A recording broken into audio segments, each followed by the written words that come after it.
Jamen, god aften. Jeg vil fortælle lidt om nogle genveje til at måske få lidt mere overskud tilbage i hverdagen. Og kort set, så deler jeg min energiverden op i de 3 benzintanke her, som vi enten henter eller smider energi efter. Arbejdslivet kan især være noget, vi holder meget af og brokker os over med frustrationer. Og frustrationer er menneskelige, men også noget, der trækker fra. Så det, jeg vil anbefale jer, det er, at når I har bandet af, så stop og fokusere på løsningerne i stedet for. Ikke? Det kan også være, at der er nogle ting, som nye ting, vi slås med, og hvor vi kan bruge meget tid på at finde ud af, om det er pinligt, at vi ikke helt ved, hvordan vi gør. Lad være med det. Det kan være, at I kender, at der er noget galt, så sig det. Der er ikke nogen, der forventer, at I skal kunne det hele, og det hele til UG krydslang. Vi er alle sammen gode til noget, dårligt til noget. Vi kan også mange gange være overbyrdet, og hvor vi skal prøve at løbe lidt stærkere, og på et tidspunkt så opdager det går ikke. Genvejene til at få stoppet den spiral, mener jeg, er at for det første lige få dokumenteret, hvor vandret de egentlig ligger. Få sagt til og fra over for jeres chef, gør det inden I flipper ud, fordi så bliver det ikke sjovt. Få sagt, jeg er bagud, kan jeg få en mand mere på opgaven? Kan vi få skubbet nogle deadlines? Eller, nej, det kan hverken det ene eller det andet, tredje godt. Er det så i orden, at jeg kan aflevere til den kvalitet, der forventes, for jeg har ikke tiden til det? Okay? Altså, der er en vej.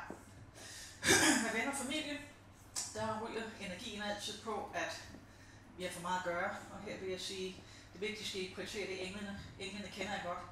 Det er de mennesker, der uanset hvor dårlig en dag vi har, så får vi bedre. Det er bedre, når vi er sammen med dem. Og omvendt støvsugerne, den kender jeg også godt. Det er dem, når man har været sammen med dem. Så føler man sig lidt som en karklud, ikke? Og vi prøver at holde cirklen til godt spil. Jeg siger ikke, at vi skal løse dem ud. Jeg siger, sig mere ja til englene og halvere støvsugerne. Det kan være lidt svært en gang med, men det er faktisk en rigtig god øvelse også at lære at være god til at sige nej på egen vej. Og hvordan kan man sige nej? Bare flat out. Jamen, sig det som det er. Ej, jeg vil gerne med ud, men jeg er simpelthen så smadret i dag. Jeg har brug for en rolig dag. Og det kan jeg ikke forstå, om det er jeg ked af, at du ikke kan forstå. Fordi det ændrer ikke ved, at det er sådan, jeg har det. Og det har ikke noget at gøre med, at jeg ikke holder mere af dig. Det har noget at gøre med, at jeg og Bo for at lade mig.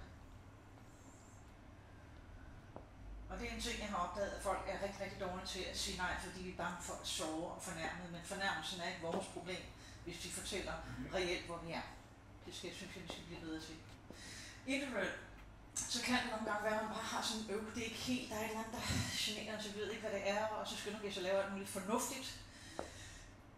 Hvis man har en øvefølelse, så handler det om, at der er en mangel, der er noget, vi ikke skulle se. Og den eneste måde at finde ud af det er at få mindre travlt, det er faktisk at give en ro. Fordi så længe jeg er travlt, så kommer jeg aldrig til at finde ud af, hvad det er, der generer. Så før terapi og alt muligt, sæt jer foran en sø og glo i 20 minutter og finde ud af, hvad der foregår, for I skal nok finde ud af det. Hvis I er træt, er det det samme.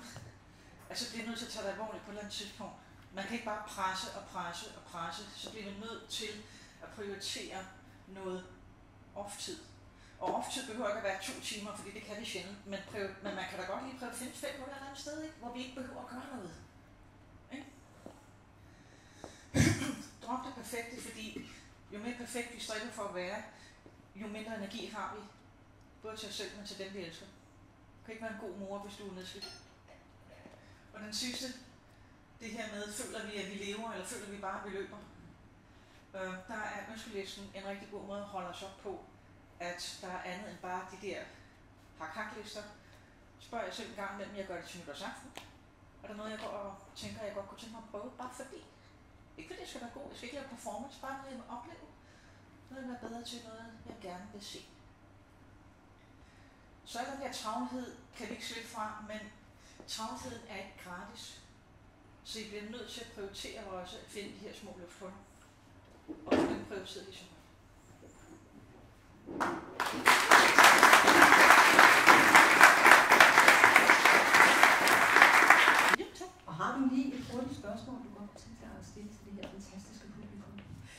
det var mere om det gav mening, fordi mit mål var egentlig at give nogle tanker og nogle ting, der var brugbart, i stedet for, at den eneste måde at få det rare og lykkeligt på, var at tage 14 dage til Lapland, fordi det kan vi ikke.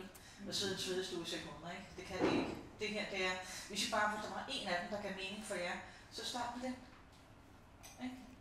Og så også tillade, at vi skal ikke kunne alting perfekt, og vi skal ikke nå alting helt rigtigt på det rigtige tidspunkt. Man må også godt lege og prøve ting af og finde ud af, det gider jeg ikke.